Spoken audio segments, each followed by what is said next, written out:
Hey everyone, I'm Nina Zeta, Director of Partnerships at Sidewalker Daily, and today I want to talk to you guys about how to perfect your travel blog niche. This is a super important topic, and you'll find me mentioning it in a lot of my videos because niching down is one of the most important ways to not only stand out, but to be super successful. So before I get into the ways on how to figure out your niche, let's talk about why it's important. So having a niche or really niching down, what I'm trying to tell you is have a focus, be focused on having a focus, or be focused on focusing on something, or just really being an expert in one area. Now that area doesn't have to be a topic. That area can be a location. So what I'll tell people is there's two examples. You can either be and there's always more than two examples, but these are the two that I'm using. You can always be a influencer or a travel blogger that goes to multiple locations and talks about something. So let's just say you're talking about wellness in multiple locations, or you're talking about culinary, like what to eat, drink, things to experience on the food side in a bunch of locations. But alternatively, you can focus your niche on geography, on geographic location. So let's just say you're like, I'm only going to cover these three areas, the Caribbean, South Florida, and maybe a different, something in that mix.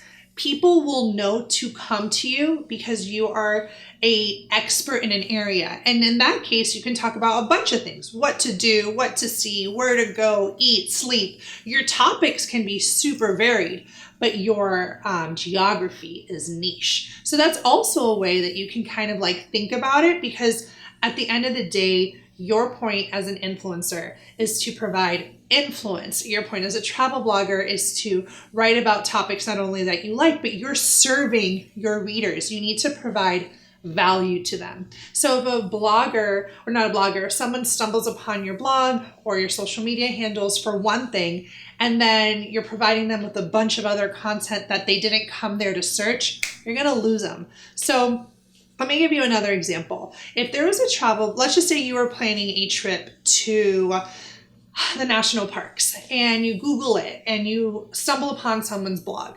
Now you get to this blogger and she's talking about all different national parks, where to, go, stay, what to pack, what to expect. But just on national parks all across the country, you're going to, be really interested. But let's just say you stumbled on a national park blog post, but then at the bottom, you also see this person's talking about food and talking about motherhood and dogs.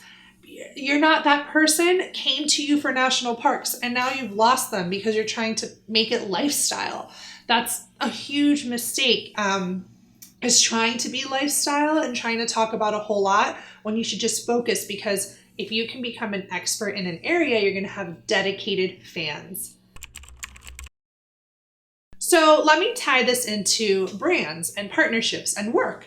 If you are super niche, brands also have target markets that they're looking to, and target demographics that they're looking to capture. They have their eyes set on a certain type of audience. And the more niche you are, the more niche your audience is. And even if your audience is smaller, they're coming to you for something specific.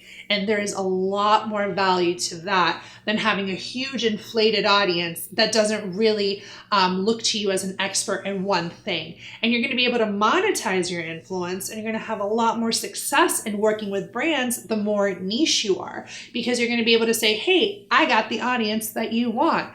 And that's kind of how it all goes together. So once you're, if you need help narrowing it down, we've included a blog post below that we really go into it. But here's where you should start. What do people always come to you for? Are you an expert at finding budget flights? Are you an expert at, visiting, spas across the world? You love wellness. You love things that are about mind, body, and spirit. And all your friends and family are often asking you for recommendations. Think about have become like the source of inspiration to those around you. And if you don't know what that is, research, ask your community, ask your followers, put out a poll, send them a survey, find out why people follow you, what makes you different. And we call it the special sauce. What is something that, really comes authentically and easily that you could give to your audience without, having to like scrape the bottom of the barrel for it. So to end, let's talk about ways that you can find money or ways to monetize your niche. Narrowing down what you're talking about is really ultimately, at the end of the day, it's just sharpening your elevator pitch, right? If you can say, I am an adventure travel blogger that covers, extreme sports. You're very specific, but you're also figured out your elevator pitch at the same time. So being able to get your elevator pitch in a good place is super important for when it comes to monetizing. And then I want to end on the theory of 1,000 fans. Yes, getting niche is stressful for some people because they want to talk about everything. But if you're trying to make this like your job and really monetize, then you need to be strategic. And you don't need a whole bunch of people to become a successful travel blogger. And this is where the theory of 1,000 fans comes into play. All you need is 1,000 highly motivated individuals from all across the world to support you. You don't need 100,000 or 1,000,000. You need 1,000.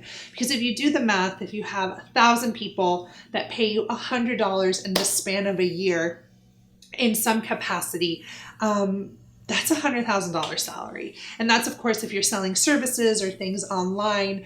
But don't worry about losing out. Once you grow niche in a specific topic, you can then branch out. You can then start a second site. There's multiple things that you can do with it. And just take Sidewalker as an example. We've really niched down as well. We have a lot of things we want to talk about, but we said, you know what? Where we provide value is on the business side of influencer marketing. And right now we're talking to the influencer and to the travel blogger. So stick with it. It's a long journey, but you want this and you're ready to fight for it and you're ready to get business oriented. And that's by getting niche. Hope you guys like this blog video post. And if you did, make sure to comment, like, and hit that subscribe button. Talk to you guys in the next video.